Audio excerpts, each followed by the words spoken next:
แต่บ้านใดพออายคนนี้เห็นเจ้าแล้วโคตรบาดใจ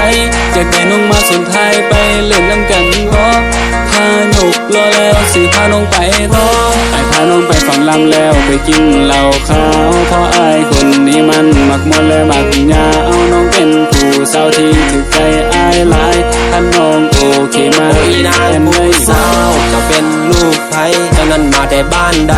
เพราะอายคนนี้เห็นเจ้าแล้วกดบาดใจอยากได้น้องมาสอนถ่ายไปลินน้ำกันเนาะพายกหล่อแล้วสิพาน้องไปต่อพานฟังลำแล้วไปกินเหล้าขาวเพราะอายคนนี้มันมักม่วนมักยาว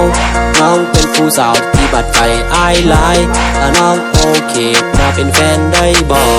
เดินนางเดือโอละเดินนางเอ้ยเดินนางเดือโอละเดินนางเอ้ยไอ้มักเจ้าแห้งโอเฮเดนางเอ้ยมักเจ้าอีลีโอเฮเดนางเอ้ยแฟนอายสิพาน้องไปขาคืนนี้บ่ต้องนับน้องสิใส่บ่ฮู้ทางการสิพาน้องกินเหล้าขาวแล้วสิพาไปลำเอายาวเด้อยาวเด้อผู้สาวคนลาวคันอายยังบ่เมาอายยังบ่อยากกลับคันอายบ่ได้นอนอายนั้นนอนบ่หลับคันน้องโอเคอายสิออกไปหักอยากเป็นเจ้าว่าที่หาเดินนางเด้อโอละเดินนางเอ้ยเดินนางเด้อโอละเดินนางเอ้ยไอ้มักเจ้าแห้งโอเฮเดนางเอ้ยมักเจ้าอีลีโอเฮเดนางสาวเจ้าเป็นลูกให้เจ้านั้นมาแต่บ้านใดพออายคนนี้เห็นเจ้าแล้วโคตรบาดใจ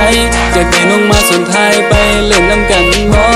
พานกรอแล้วสิพาน้องไปต่อไอ้พาน้องไปฝั่งลำแล้วไปกินเหล้าขาวเพราะอายคนนี้มันมักมวนและมักยาเอาน้องเป็นผู้สาวที่ถึกใจอายหลายถ้าน้องโอเคมาอีนางผู้สาวจะเป็นลูกไผเจ้านั้นมาแต่บ้านใดเพราะอายคนนี้เห็นเจ้าแล้วกดบาดใจอยากได้น้องมาสอนถ่ายไปลินน้ำกันเนาะพายกหล่อแล้วสิพาน้องไปต่อ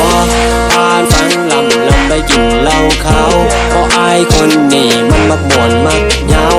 น้องเป็นผู้สาวที่บาดใจอายหลายถ้าน้องโอเคมาเป็นแฟนได้บ่เดินนางเด้อโอละเดินนางเอ้ยเดินนางเด้อโอละเดินนางเอ้ยไอ้มักเจ้าแห้งโอเฮเดนางเอ้ยมักเจ้าอีลีโอเฮเดนางเอ้ย